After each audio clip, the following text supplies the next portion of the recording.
ವೀಕ್ಷಕರೇ ನಮಸ್ಕಾರ. ದೇಶದಲ್ಲಿ ದೊಡ್ಡ ವಿಮಾನ ದುರಂತ ಉಂಟಾಗಿದೆ.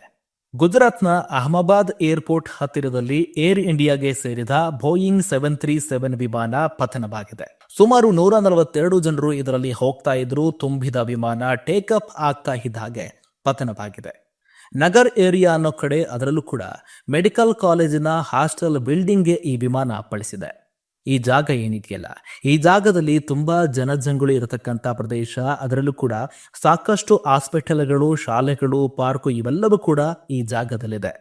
ಈ ವಿಮಾನ ಅಪಘಾತದ ಹೊಡೆತಕ್ಕೆ ಅಕ್ಕಪಕ್ಕದ ಕಟ್ಟಡಗಳು ಕೂಡ ಸಂಪೂರ್ಣವಾಗಿ ಬೆಂಕಿಗೆ ಆಹುತಿಯಾಗಿದೆ ಅಂತ ಕೂಡ ತಿಳಿದು ಬರ್ತಾ ಇದೆ. ಜೊತೆಗೆ ಈ ಘಟನೆಗೆ ಸಂಬಂಧಪಟ್ಟ ಹಾಗೆ ಸುಮಾರು 37 ವರ್ಷಗಳ ಹಿಂದೆ ಇಂಥದ್ದೇ ಘೋರ ದುರ್ಘಟನೆ ನಡೆದೇ ಹೋಗಿತ್ತು. ಅದು ಕೂಡ ಈ ನಗರದಲ್ಲಿ 37 ವರ್ಷಗಳ ಹಿಂದೆ, ಅಂದ್ರೆ ಅಕ್ಟೋಬರ್ 19, 1988ರಲ್ಲಿ ಇದೇ ಅಂತಾರಾಷ್ಟ್ರೀಯ ಅಹಮದಾಬಾದ್ ಸರ್ದಾರ್ ವಲ್ಲಭಾಯಿ ಅಂತಾರಾಷ್ಟ್ರೀಯ ವಿಮಾನ ನಿಲ್ದಾಣದಲ್ಲಿ ದುರ್ಘಟನೆ ನಡೆದಿತ್ತು. ಇಂಡಿಯನ್ ಏರ್ಲೈನ್ಸ್ ಬೋಯಿಂಗ್ 737-200 ಫ್ಲೈಟ್ 113 ವಿಮಾನದ ಘೋರ ದುರಂತ ನಡೆದಿತ್ತು.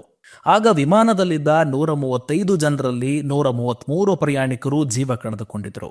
ಆ ದಿನ ಪ್ರತಿಕೂಲದ ಹವಾಮಾನದ ವೈಪರೀತ್ಯದಿಂದಾಗಿ ಪೈಲಟ್ಗೆ ಸರಿಯಾಗಿ ಲ್ಯಾಂಡಿಂಗ್ ಪ್ರದೇಶ ಕಾಣದೆ ಸೀದಾ ಭತ್ತದ ಗದ್ದೆಗೆ ಲ್ಯಾಂಡ್ ಮಾಡಿಬಿಟ್ಟಿದ್ರು. ಇದರಿಂದ ದೊಡ್ಡ ಅಪಘಾತ ಉಂಟಾಗಿತ್ತು. ಏರ್ಪೋರ್ಟ್ನ ಮಾರಣಾಂತಿಕ ವಿಪತ್ತುಗಳ ಇತಿಹಾಸದಲ್ಲಿ ಈ ಕರಾಳ ಘಟನೆಯೂ ಕೂಡ ಒಂದಾಗಿದೆ. 135 ಪ್ರಯಾಣಿಕರಿದ್ದ ಬೋಯಿಂಗ್ 737-200 ವಿಮಾನ ಅಪಘಾತವಾದಾಗ ಅದರಲ್ಲಿ 133 ಪ್ರಯಾಣಿಕರು ಜೀವ ಕಳೆದುಕೊಂಡಿದ್ರು. ಆಗ ಜೀವಂತವಾಗಿ ಉಳಿದಿದ್ದು ಇಬ್ಬರು ಮಾತ್ರ.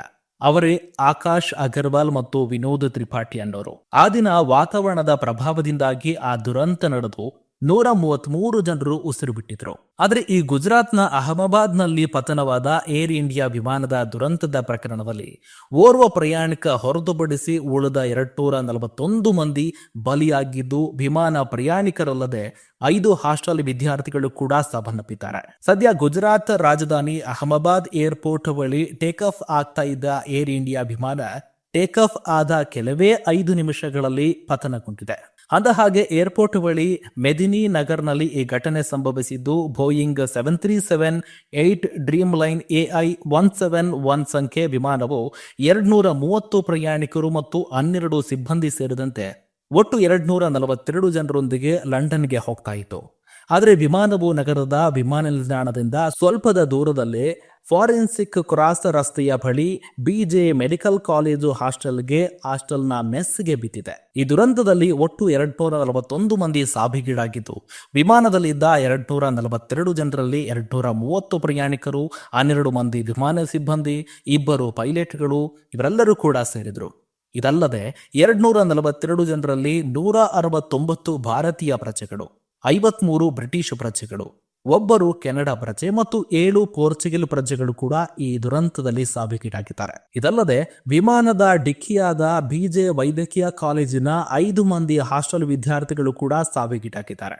ದುರಂತ ನಡೆದ ಸಂದರ್ಭದಲ್ಲಿ ವಿಮಾನ ಕೇವಲ 825 ಅಡಿ ಎತ್ತರದಲ್ಲಿ ಮಾತ್ರ ಚಲಿಸ್ತಾ ಇತ್ತು. ಇದೇ ದುರಂತದಲ್ಲಿ ಗುಜರಾತ್ ಮಾಜಿ ಮುಖ್ಯಮಂತ್ರಿ ವಿಜಯ್ ರೂಪಾನಿ ಕೂಡ ಸಾವಿಗೀಡಾಗಿದ್ದಾರೆ. ವಿಜಯ್ ರೂಪಾನಿ ಅವರು ಕುಟುಂಬದ ಸದಸ್ಯರ ಭೇಟಿ ಮಾಡೋದಕ್ಕಂತ ಲಂಡನ್ಗೆ ಹೋಗ್ತಾ ಇದ್ರು. ಅವರು ಕೂಡ ಈ ದುರಂತದಲ್ಲಿ ಸಾವಿಗೀಡಾಗಿದ್ದಾರೆ. ಜೊತೆಗೆ ಈ ಏರ್ ಇಂಡಿಯಾ ವಿಮಾನ AI-171 ದುರಂತ ಕುರಿತು ವಿಮಾನ ಅಪಘಾತ ತನಿಖಾ ಸಂಸ್ಥೆ ಕೂಡ ತನಿಖೆಯನ್ನ ಆರಂಭ ಮಾಡಿದೆ. ಸದ್ಯ AAIB ಮಹಾನಿರ್ದೇಶಕ ಮತ್ತು ಸಂಸ್ಥೆಯ ತನಿಖಾ ನಿರ್ದೇಶಕ ಸೇರಿದಂತೆ ಇತರರು ಕೂಡ ಅಹಮದಾಬಾದ್ಗೆ ತೆರಳಿದ್ದಾರೆ, ಪರಿಶೀಲನೆ ಮಾಡ್ತಾ ಇದ್ದಾರೆ. ಜೊತೆಗೆ ಈ ವಿಮಾನದ ಬ್ಲಾಕ್ ಬಾಕ್ಸ್ ಕೂಡ ಪತ್ತೆಯಾಗಿದೆ.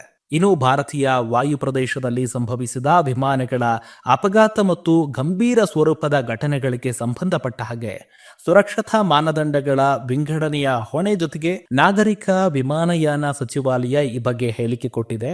ಅಪಘಾತಗಳ ಕುರಿತು ಸಮಗ್ರ ತನಿಖೆ ಮಾಡುತ್ತೇವೆ, ಈ ಬಗ್ಗೆ ಸುರಕ್ಷತಾ ಮಾನದಂಡಗಳು ಕೂಡ ಸುಧಾರಿಸೋದಕ್ಕೆ ನಿರ್ದೇಶನ ನೀಡುತ್ತೀವಿ ಅಂತ ಕೂಡ ಹೇಳಿಕೆ ಕೊಟ್ಟಿರುವಂಥದ್ದು. ಜೊತೆಗೆ ಈ ವಿಮಾನ ಅಪಘಾತದಲ್ಲಿ ಮೃತಪಟ್ಟವರ ಕುಟುಂಬಗಳಿಗೆ ಟಾಟಾ ಗ್ರೂಪ್ 1 ಕೋಟಿ ರೂಪಾಯಿ ಪರಿಹಾರ ಘೋಷಣೆ ಮಾಡಿದೆ. ಸನ್ಸ್ ಟಾಟಾ ಅಧ್ಯಕ್ಷ ಎನ್ ಚಂದ್ರಶೇಖರನ್ ಈ ಘಟನೆಗೆ ಸಂಬಂಧಪಟ್ಟಂತೆ ಪ್ರತಿಕ್ರಿಯೆ ಕೊಟ್ಟು, ಜೊತೆಗೆ ಕುಟುಂಬಕ್ಕೆ ಟಾಟಾ ಗ್ರೂಪ್ 1 ಕೋಟಿ ರೂಪಾಯಿಗಳ ಆರ್ಥಿಕ ನೆರವು ನೀಡುವುದಾಗಿ ಘೋಷಣೆ ಕೊಟ್ಟಿದ್ದಾರೆ. ಇದೆಲ್ಲದರ ಬದಲಾಗಿ ಗಾಯಗೊಂಡವರ ವೈದ್ಯಕೀಯ ವೆಚ್ಚವನ್ನು ಕೂಡ ನಾವು ಭರಿಸ್ತೇವೆ.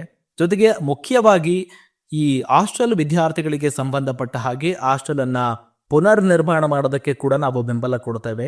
ಹೆಚ್ಚುವರಿಯಾಗಿ ಹಾಸ್ಟೆಲ್ ವಿದ್ಯಾರ್ಥಿಗಳಿಗೆ, ಗಾಯಗೊಂಡ ವಿದ್ಯಾರ್ಥಿಗಳಿಗೆ ಕೂಡ ಸಂಪೂರ್ಣವಾಗಿ ಚಿಕಿತ್ಸಾ ವೆಚ್ಚವನ್ನು ನಾವು ಭರಿಸ್ತೇವೆ ಅಂತ ಕೂಡ ಹೇಳಿಕೆ ಕೊಟ್ಟಿರುವಂಥದ್ದು. ನಮ್ಮ ವಿಜಯವಾಹಿನಿ ನ್ಯೂಸ್ ಚಾನೆಲ್ನಲ್ಲಿ ಪ್ರಮೋಷನ್, ಜಾಹೀರಾತು, ಅಡ್ವರ್ಟೈಸ್ಮೆಂಟ್ ನೀಡಲು ಸಂಪರ್ಕಿಸಿ 9535808456.